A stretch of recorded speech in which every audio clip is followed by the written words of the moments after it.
Hello, welcome to today's Running Shorts, presented by Accelerate with Stu Hale and myself, Harvey Martin. And behind the camera is Harry, who's looking a little bit unhappy with us at the moment, and I can't think why. No, I'm still waiting. Did you get a cup of tea? No, I'm still waiting. Yeah, you said he was going to get us one. I know, it's terrible. Yep. Anyway, on this week's episode, we've got local running legend Doc Kesterton. That's an interview coming up in a little bit. But first, we've got some recent things happening in the running world. So. Oh, you want to know what I've been up to, don't you? What have you been doing this weekend, Stu? Well, on Saturday I spent most of my day chasing around a 60-mile course following a relay. Oh, that's nice. That was great fun. Do you want to ask me what I did at the weekend? Yeah, what did you do? I got ferried around a 60-mile relay course. So as we mentioned on last week's episode, there was a new race happening in Sheffield, the Steel City 60, which follows the Sheffield Boundary Way. Sheffield Boundary. Yeah. So we did that with the rest of the team Accelerate, which was really good fun. It was. We love a relay, and it's just it's a good way of getting everybody together. We had a good crack, and a crackingly well organised new event. There was only one tent stop as well, one tent checkpoint. Yeah, the rest were in buildings. Which I know, and really well organised. So if you actually fancy something a little bit different, that literally takes you from Meadowhall to Stanage Edge. Highly recommended. Apparently going to happen again next year. Yeah, hopefully. So I think there's quite a few of the community folks said, "Oh, we'd like to do that." So we'll have to see if we'll be back. But anyway, these guys did kind of okay. A combined time, I think just a little over 60 miles, around 7:18 or thereabouts. And obviously first place was only a couple of teams in, but the other team behind us, very fit as well, did very, very well. I can't remember what the actual race was won in. I want to say 10.5 is the time I'd seen. I think so. Which is around that. It's still pretty good. Sharp for 60 miles, yeah. And it's not flat. He was flying as well through the early stages. Yeah, absolutely motoring. Yeah, it's good event. So if you fancy something a little bit different, folks, from a relay through to actually tackling the whole of the ultra, give it a look up. Steel City 60, good race. Yeah, highly recommended. And then something else quite big happened on Sunday. Not Spring in the Woods, the run we did. There was another one, wasn't there? Yeah, London Marathon. That's it. I knew there was something. Yeah. So I don't know if you've seen it already. It was quite an inspirational race. I had to go run around the woods, so I actually missed the live coverage, but I caught up with the highlights. I actually had somebody jumping ahead and actually give me all the details while we were running around. Oh, that's handy. Which was actually dead handy. So thank you for that, Harvey. You're welcome. So it was always good to know. But yeah, it was one of those days, wasn't it? Obviously, Sir Mo Farah bowed out. I think actually allowing for his career, and I don't think marathon was ever his specialty, I thought he ran remarkably well. Yeah, definitely a gutsy way to go after it. He went through the first 10k in 29:25. I wish. Which, that makes it hard when you run 2:10. That's not a fun way to run, I imagine. No, I think there was. We know there was a little bit of slowing towards the end, but he's never been one to say I'm not going for it. No, he's always stuck his neck on the line and given it his best shot, and that he did. I think for me the biggest probably sensation was that ladies' race. Yeah, I mean, what on earth was going on? Because Sifan Hassan, isn't it? Yeah.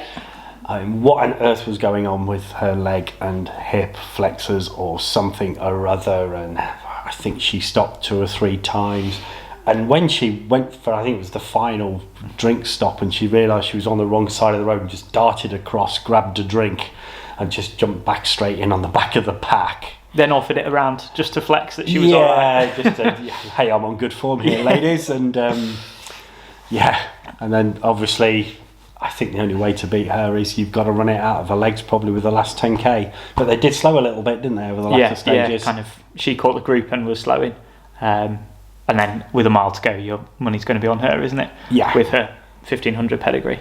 I think unless she started hopping. Yeah. Which even then I'm not sure. But she's just released that she wants to go 15, 5 and 10 for the Worlds this year. Wow. Which is a busy week. I think someone worked out it's almost 45k of running with all the heats and finals, so Yeah, That's insane. That's at speed as well. And Yeah, okay, you would yeah. hope she cruised through the early stages. But you're still 15, still going to be pretty swift. Yeah, athletics is funny because if it was any other sport, you'd kind of get almost like a buy into the finals, isn't it? It's like it's football. You win, you automatically, that's your entry for next year. So in some respects, I wonder if it would be fair if they just dropped her straight into the finals. But Oh no, I want to see the carnage. But then it's the other athletes, isn't it? They've got to go through all the stages to get there. Yeah, you want to see people's souls broken when she runs 40k and still beats them in You're the a 15. nasty man, aren't you? It's a bit unfair. But yes, I know what you're saying. Yeah, she's one special talent, especially to run that range. I mean, that's virtually unheard of, especially at those levels. Yeah, and to not commit to the marathon and then be able to go back down. That's I know. the biggest your thing. money's got to be on taking all the world records almost across the lot. I think 15.5 she might struggle because She's not old. She's not old. No, but 15 still Yeah, I know. very but fast. For, she could be done. yeah, I wonder what the odds on that are.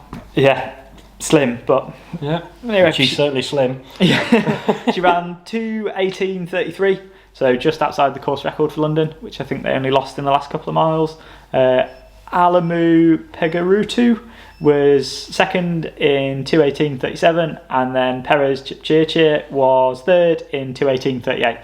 So very, very close. Yeah, big pack to, well, not a big pack, but a pack to the finish. Which is always nice seeing. It gives people on the marathon to shout about. Yeah, definitely makes it a proper kick. Good. And then the men's race, that was a good one to watch as well. I know. Has the world order of marathon running changed? You've got a question when your second marathon, you're only 16 seconds off a world record. That's Yeah. and a good way to run it. Kevin Kiprutu ran 2:01.25. His second half was 59.45, which has got to be up there in half times alone, Yeah. let alone having run 1:01.15. Dad, first won you a half. few Great North runs? Yeah. Wow. That's yeah. I know we're going to cover this in a minute. I wonder if we took away the new modern shoes off them, what those times would be. Still running 2:03, not faster. It's still quick, isn't it? Yeah. Still quick. And then, of course, from a British point of view, we had a young man, didn't we? And he ran, I would say, almost the perfect race because it was a negative split. He was running strong at the finish. Well, almost to the finish. I've seen a few interviews where he's slow. He say he died kind of 38k onwards. Okay. He pushed a little bit harder. I haven't from seen the 30K. splits, to be fair. Bear with me 1 second. And that's Emil Caress. I hope I've pronounced that correct. Yeah. Yes, in the last couple of k, he just lost. Where he went from running 3 flats to 3:05 to 3:15s. Yeah. So he just popped a little bit towards the end. But in an interview I saw, he said that he just sent it a bit hard from 30k and missed a bottle at 30k, and I think paid the price for that a little bit. Okay. Yeah, it's difficult. Because that's 2:08 there, isn't it? Or 2:07 if you knock 20 seconds off the last 2k. Yes. So that actually, how many marathons has he run now? That's his debut. That's his debut. So actually, as a debut marathon, that's probably up there with some of the quickest from a British runner. I think it's second fastest debut, yeah. Behind Steve Jones by 2 seconds. Oh wow, 2 seconds. And Steve Jones was my hero. he did it in Chicago, which Yeah. potentially a faster place to run. And then a year later, he was back in London. I was 84 and 85, if I remember correctly. Yes. He Yeah. 85. He ran 2:07 in Chicago again.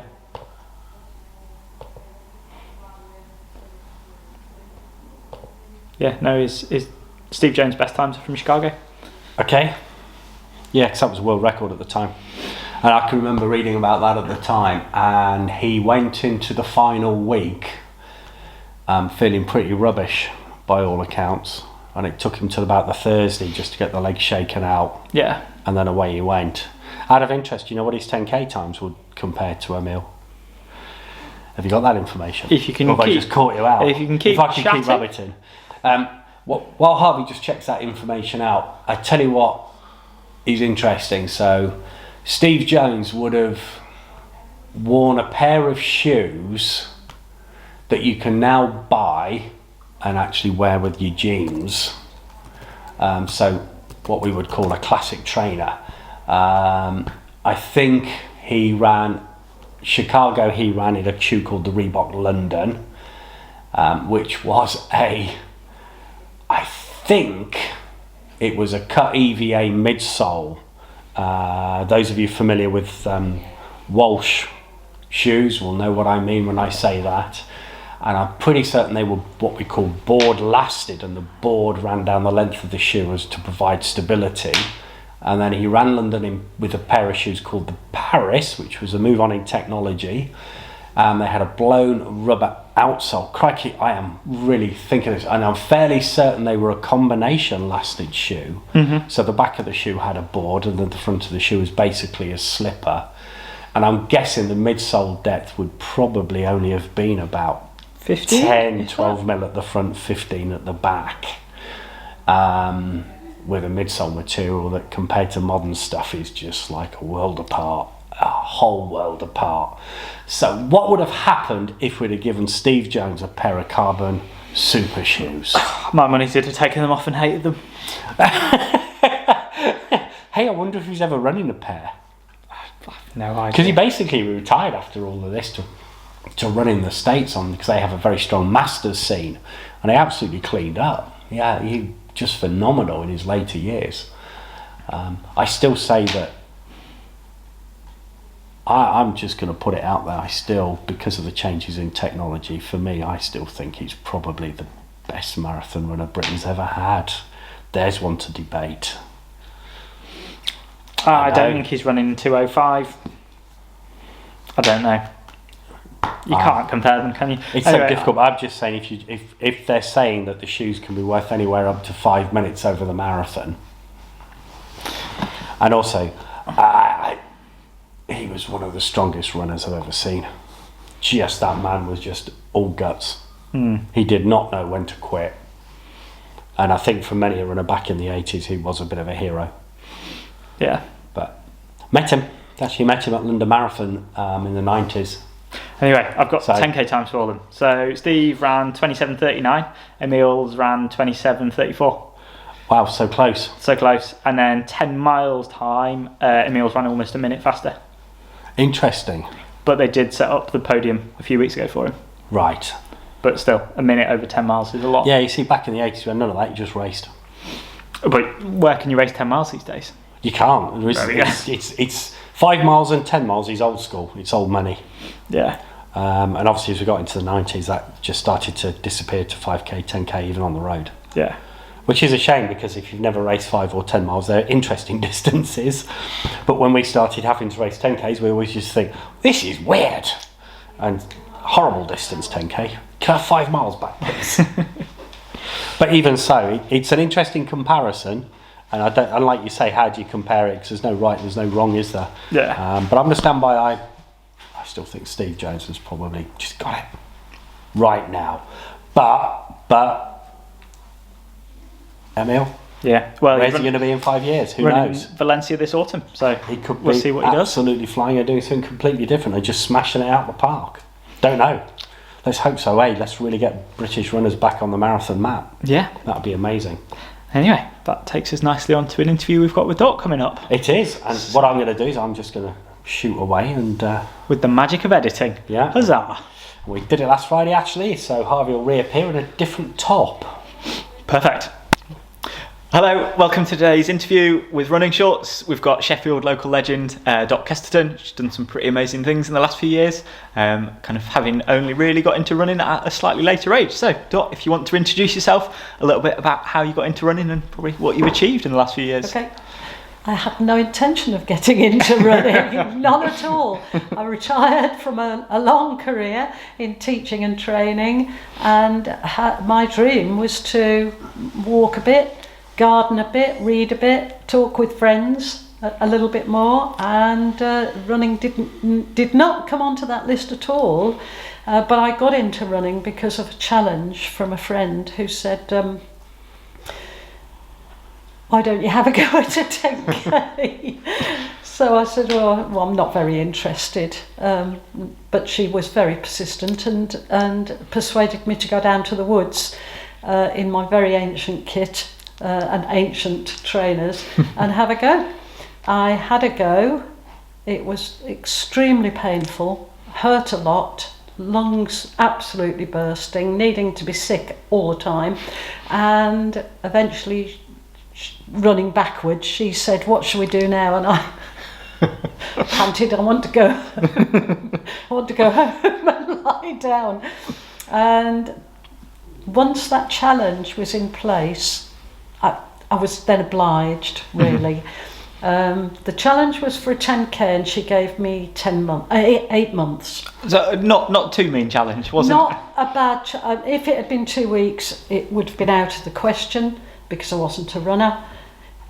So she gave me 8 months. After a few months, I tried my first 5k, which was the Race for Life from the Don Valley Stadium round Attercliffe and back into the Don Valley Stadium. And perhaps that was a seminal moment because it finished in a stadium, and you ran down a 100-metre track to the end, and at that moment, with applause and shouting and even my name being called, I became a runner.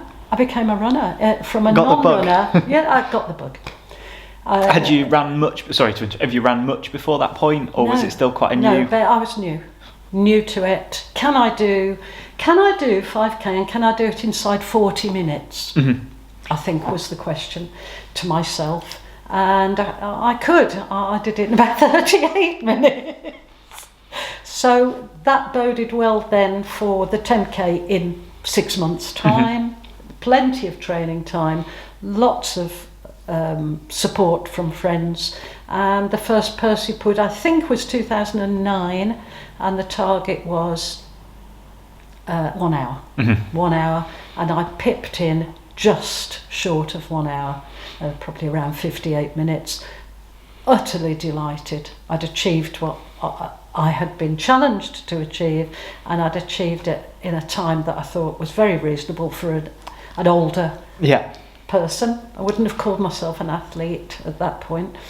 And the bug, that's the bug then. Yeah. So you've done a 5, you've done a 10, you've done it within the time that you were challenged to do it. You're on a roll at the moment. And so the next thing was a half marathon, which equally started and finished in the Don Valley Stadium around 2010. So family and friends in the stands, shouting, encouraging, out on the route. The route then went up to Hunter's Bar and back into the stadium. So it wasn't the big hill at that point. And joy, utter joy. So I'm now up to running for 13 miles without needing to be sick. Yeah. That was 2010. In 2012, I got to run my first marathon, road marathon, and it was born out of very sad circumstances. My brother Jeff had died in June, and I didn't know what to do because he was too young to die, and it was terrible. So I thought, right, I've got to do something. I don't know what to do. I'll raise funding for a charity that he would have approved of, and I'll run a marathon, which it was way out of any comfort zone that I'd had ever dreamed of. I imagine rolling back 3-4 years, you probably wouldn't have guessed you'd be doing on the start line of London. I wouldn't have been doing a 5k 3 or 4 years before, and now I've got to go and run a marathon. So I came to Accelerate and I asked for support because I didn't feel that I was going to be able to manage it alone. I would need support. I would need a schedule, a training schedule. I would need some help with form and technique. I would need help with kit and correct shoes and everything else, and that was freely given. so we became a team, and I did my first of 2 marathons in 2012, which coincided with the London Olympics. What a year to do your very first marathon. Yeah. And with my 60th birthday, which had been 3 weeks before, so a new age group. London Olympics, couldn't have been a better year to do it. I set a target of 4 hours, and I came in just short of 4 hours at about 3:57, and promptly decided, not promptly, but a week or 2 later, decided with my good for age place, I'll go and improve it. I'll improve it by 10 minutes in 2013, and raise another shed load of money for mental health charities, which I did. And I went back in 2013 to London and ran in 3:44:50 something, knocking 12 minutes. Yeah, that's a huge off my London Marathon time. And then I had to pack it in because well, for all sorts of reasons. One is I needed to move on and do other things, and marathon running takes an awful lot. You know, the amount of work that goes into running a marathon properly, it's phenomenal. So I moved into other things, 1 or 2 family circumstances that weren't good, and then a change of focus, and came on to a lot of off-road running, a lot of hill running, pure joy. We're in the Peak District. Why would you not go running up big hills? Yeah, precisely. very slowly, and enjoying the challenge of that. So a little bit of hill running, a little bit of trail running, and eventually back to the road to prove really that I can run and medal. Which I did in 2015, I think was my first British Masters medal in Sidcup. When I joined a British Masters event. I'd never heard of British Masters. At what point had you realised that you'd started to be good for age sort of times? Was it? Well, London Marathon. The second one? The second one was 3:44. 7th F60. I had no idea that I could run anything like that and enjoy it. Yeah, and not feel too ill at the end. Love it, utterly, and just such a sense of achievement. And then somebody said, why don't you have a go at a British Masters 5k? And I said, I don't know what a British Masters 5k is. British Masters, BMAF, British Masters Athletics Federation, is for people who are 35 plus, who would like to have a go at track and field and half marathon, marathon, ultras, everything. So I had my first British Masters event in Sidcup in Kent in 2015, and I came home with a bronze medal. After Yuko Gordon, who is a former Olympic marathon runner, she'll be doing London on Sunday, Yuko Gordon and somebody else, and I got a bronze. And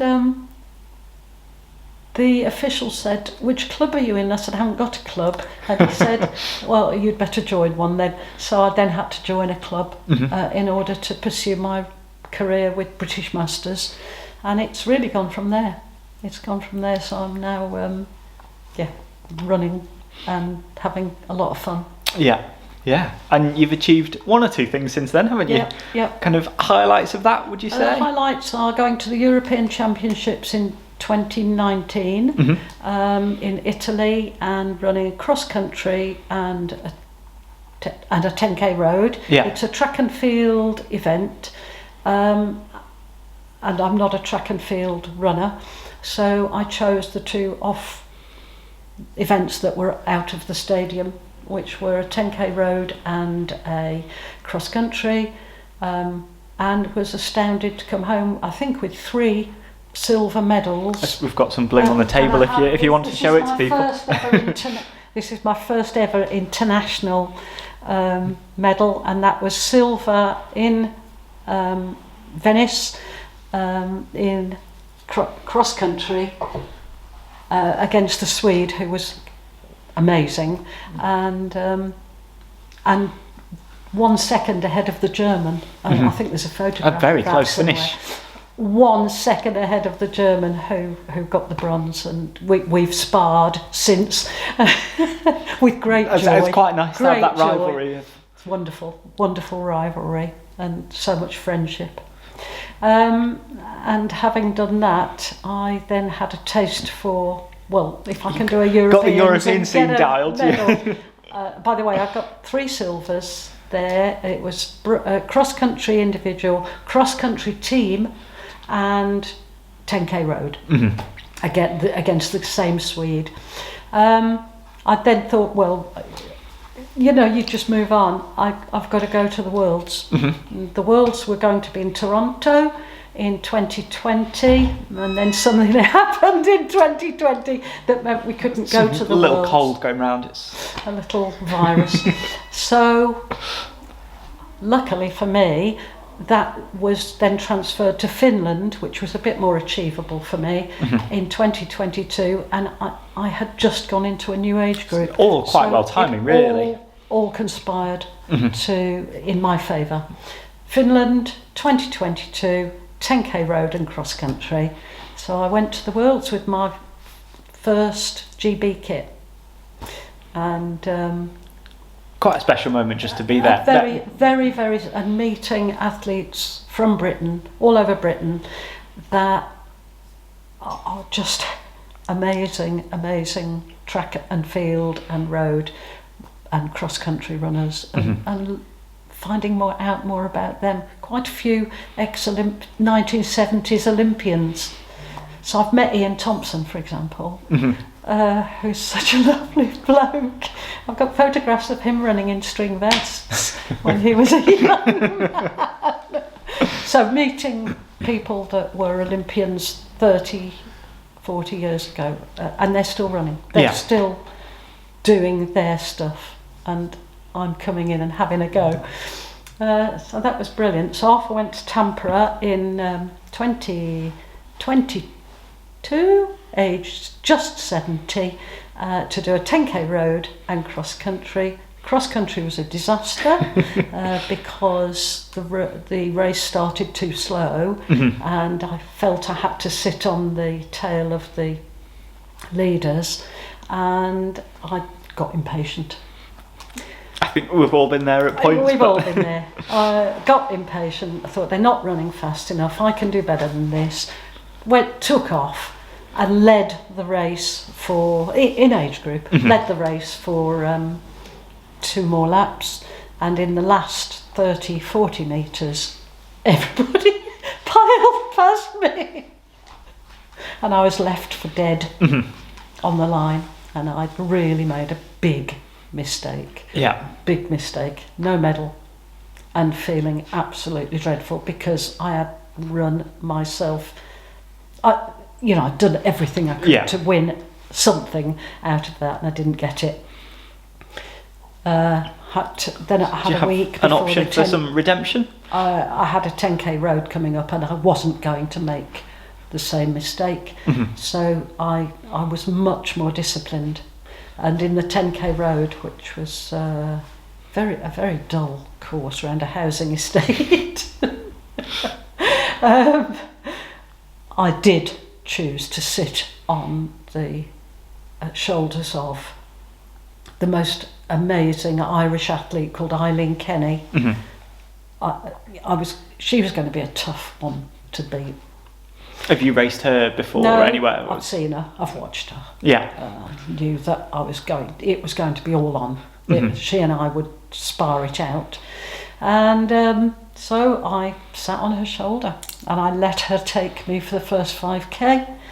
And then I took the race and I held on for 5k. Luckily, there was a hill. Not a big hill. It was a flyover, and I took the flyover. Now, for some people, that's the end of their race. Yeah. But for me, it's a huge incentive to beat the hill. Yeah. So I could feel her on my shoulder all the time. I don't know where all the other F-70s were. They were. I'm glad to say they were well back. Yeah. And I couldn't feel them breathing down my neck. Eileen was on my shoulder. I could feel her there the whole time. So I couldn't let up in that last 5K. Conditions were terrible. It was late, early evening, 30 degrees. Terrible in that it was very, very hot. Yeah, and not your ideal conditions. Awful. Late in the day. I'm not hydrated enough. I haven't fed enough. A lot of nerves. And holding on in all that heat. You don't expect that in Finland. And to come in a pretty slow time, 47 something, but with Eileen behind me. And she came in for the silver, and I'd got my first gold medal. And at your first World Championships, World Championships, first gold medal, and world champion, 2022, age 70. Mm-hmm. Oh, amazing! Has it sunk in yet? Obviously, it was. It's incredible. It's amazing. I was a non-athlete.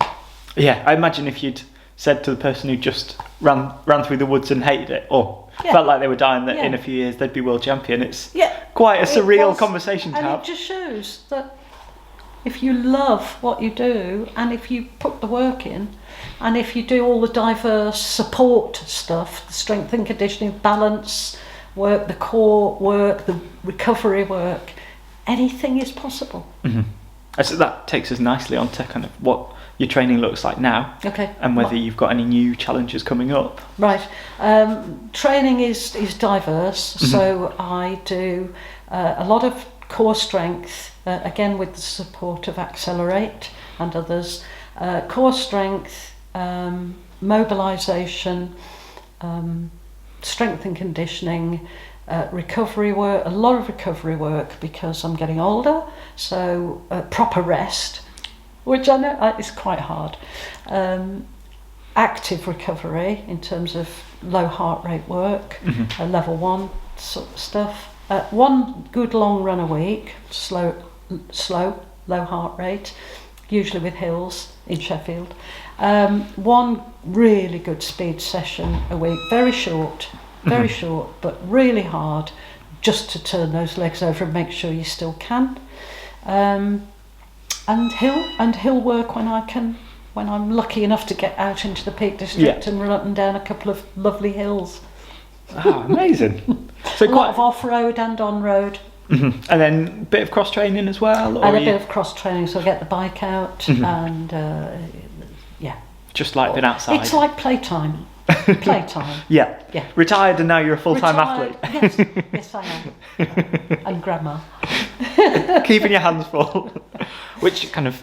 Are you looking to go back to World Championships? Are you sticking on the roads? Yes, what's in the future for Dot? I'll be off to Italy in September to race in a place called Pescara, and I will choose an event. I've entered, but I haven't chosen my event yet. So the hotel is booked and the flights are booked, and I will now decide what I'm going to do. And that will, because I've got a whole summer to try different distances and disciplines, and perhaps even some track work between now and then I will be looking at Gothenburg in 2024 towards the end of this age group. But why not? Oh, amazing. It's all joy. Yeah. Bright future planned. A bright future planned. Brilliant. And then kind of you've obviously done some incredible stuff that most people wouldn't imagine possible, but what would you say is the best moment of all this journey? Is it winning a world? Is it the Europeans? Or oh dear, that's hard. The biggest thing for me was making that first step from non-runner, non-athlete, not even beginning to imagine that any of this was possible. That first step, going down to the woods to jog around the woods with a lot of walking, is seminal. That's important. After that, I think starting to win international medals is something that beyond my wildest wildest dreams. And it happens. It happens if the work goes in, and you the stick with commitment, it, and you stick with it, and you avoid injury. Yeah, I mean, people say to me, "How do you do it?" And you say, "Well, number one is choose your parents well, and number two is my dad was an athlete in the forces.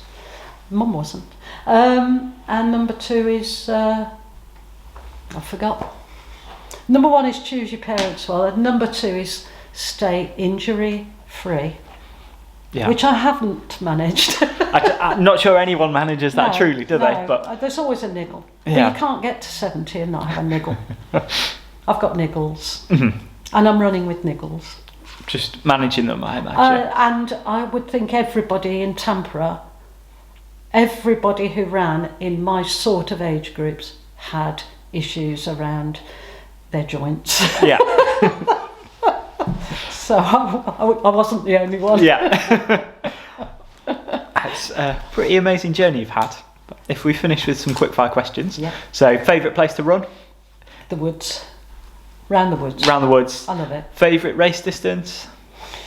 I think I'm going to go for 5k. Short, sharp. Short, sharp, hard, panting at the end, all over. Yeah. Recovery. So I'm guessing this, but your favourite type of run session? Is it a long run? Is the speed. Is definitely the speed work. I love the speed work. Yeah. So I need to get into. I want to do more speed work. Yeah. Until I'm too old of recovery to do it. and yeah. Yeah. Brilliant. Favourite meal?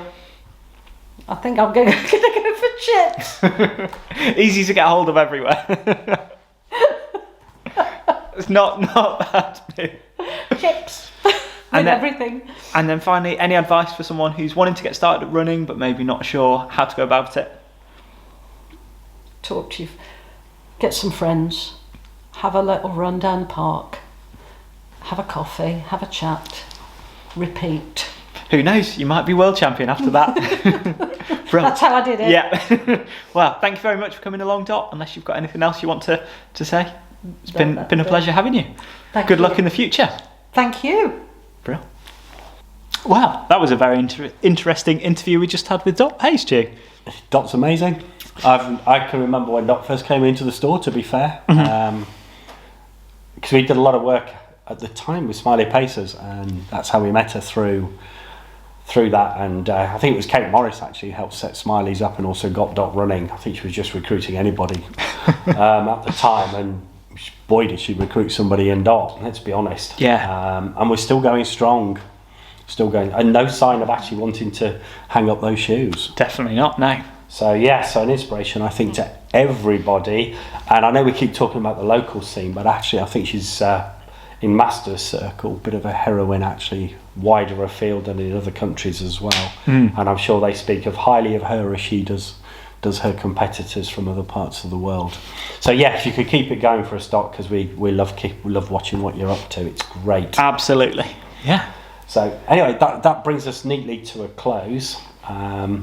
So I think we're going to be looking at some shoes next time round in a bit more detail. I believe that's the case too. Yeah, I don't know whether that's going to involve what's happening with the carbon shoes, because some changes happening there with the technology, isn't there? And then I think we're also going to be looking into things that are happening within the community and getting some of the leaders involved with stuff they're doing that's more than just a lead run. Absolutely. Well, that takes us nicely to the end of our podcast today. If you've got any comments or feedback, pop them down below. Don't forget to like and subscribe. See you next time. Pointy thing. You can do. It might be hard for people to see. See you next time. Yeah, take care, folks. Keep running. Ta-ra.